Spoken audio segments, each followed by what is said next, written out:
কেমন আছো তোমরা সবাই? আমরা তো বেশ ভালোই আছি। আর আজকে হচ্ছে সানডে, তো ভাই তো সকাল সকাল আঁকতে গিয়েছিল, আর ওকে নিয়ে এসেছি, অনেকক্ষণই হয়ে গেছে। এখন ওকে নিয়ে যাব ওর চুল কাটাতে। আর আজকে তো আমাদের একটা বিয়ে বাড়িও আছে। আর এই যে গোলু পড়তে এসছে, পড়ার মাঝে একটুখানি আমার কাছে আসলো। গোলু হ্যালো বলে দাও সবাইকে। ঠিক আছে, তো চলো আবার পরে তোমাদের সাথে দেখা হবে। তুমি কি পড়েছো দেখি? বই পড়েছো? সকাল সকাল পুরীতে যাব। কি করবি? সকাল সকাল পুরীতে যাব। পুরীতে যাবি? শিরবন দেখবি।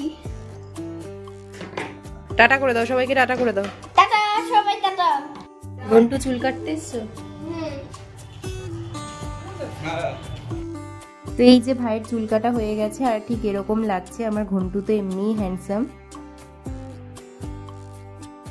তো আমার স্নান কমপ্লিট, আর আমি ছাদে চলে এসেছি। আর একটু নেল পলিশও নিয়ে এসেছি, নেল পলিশটা পরে নেবো, নাহলে হাতগুলো পুরো ফাঁকা লাগছে।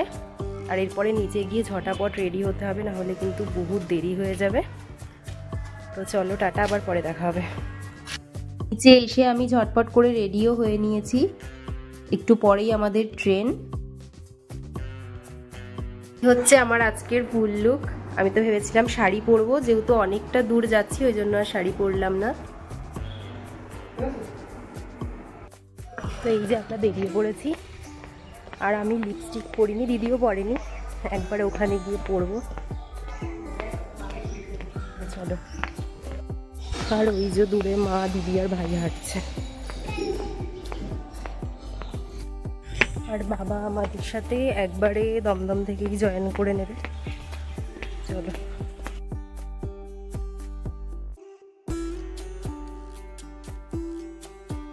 তো আমরা ট্রেন ধরে চলে এসেছি দমদমে, আর এখান থেকে বাবাও আমাদের সাথে জয়েন করে গেছে। ট্রেন তো বেশ ফাঁকা ফাঁকাই ছিল, ওই জন্য আমাদের আর কোনো অসুবিধা হয়নি।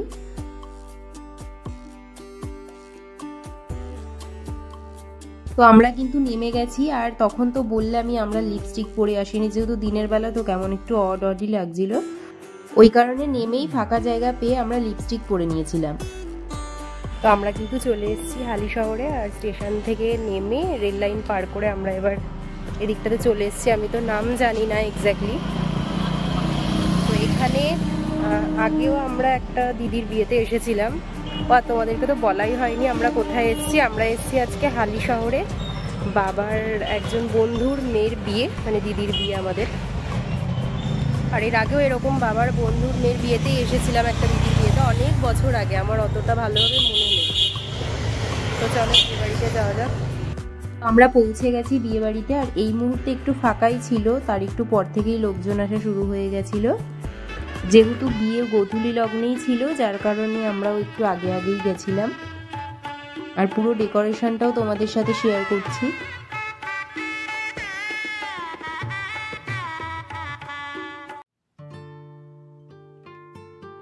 আমাদের ব্রাইডও একদম রেডি, আর এখন এসে একটু পোজ দিয়ে ছবি তোলা হচ্ছিল, কিন্তু তার মধ্যেই বরের গাড়ি চলে এসেছে, যার কারণে দিদিকে আবার ভিতরে চলে যেতে হয়েছিল। তো বিয়ে বাড়ি মানেই তো খাওয়া দাওয়া। এই যে কোল্ড ড্রিঙ্কস নিয়ে নিয়েছি আমি, আর এখন তো বর চলে এসেছে। এরপরেই তো শুরু হয়ে গেল আশীর্বাদের পর্ব।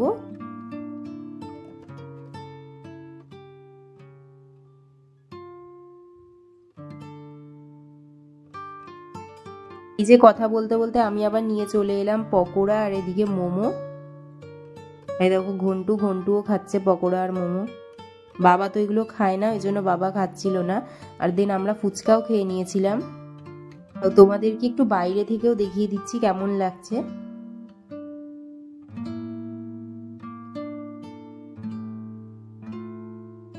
এই যে দেখতে পাচ্ছ বাস, এই বাসে করেই কিন্তু বরযাত্রীরা সবাই এসছে, আর এখন হাতে করে সবাই তত্ত্ব নিয়ে আসছে। মাঝে আমি আবার 1 কাপ কফিও নিয়ে নিয়েছি, আর এই যে সবাই তত্ত্ব নিয়ে যাচ্ছে হাতে। মানে বাঙালির রিচুয়ালস গুলোই খুব ভালো লাগে।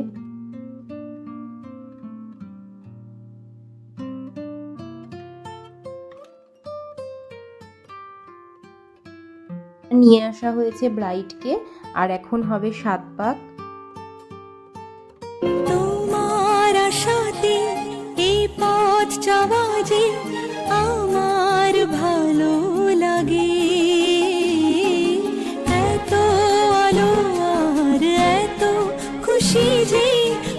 এই যে সেই মুহূর্ত, এখন কিন্তু হবে শুভ দৃষ্টি। মানে কি ভালোই না লাগে বলো। ভালোবাসা কিন্তু সত্যিই খুব সুন্দর যদি মানুষটা সঠিক হয়। আর এই দিদি দাদারও কিন্তু লাভ ম্যারেজ, তো খুব ভালো লাগছে ভালোবাসার পূর্ণতা দেখে।